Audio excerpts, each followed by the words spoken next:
Hey, this is Steve from SewingGold.com, and I'm going to show you how to install this needle bar thread guide on this Juki DNU-1541S. I'm sure there are many ways to do this. It's not overly difficult. It's really just compressed on here.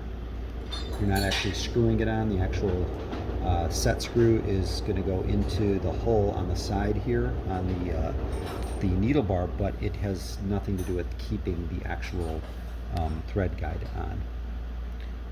It's all on by compression. So I'm going to zoom in, and like I said, it's not overly difficult. I just grab a little medium screwdriver, grab the thread guide,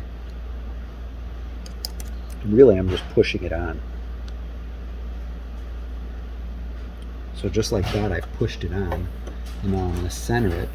So let's see if I can not get my hands in the way here, or my arms. And I'm going to turn this a little bit. And try not to poke yourself with the screwdriver. Right, so now it's fairly centered.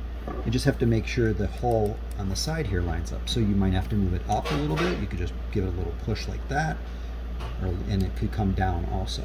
But like I said, it's only on by compression. And that's basically how I do it. If you have any questions or comments, please leave them below. I'm Steve from SewingGold.com. Thank you.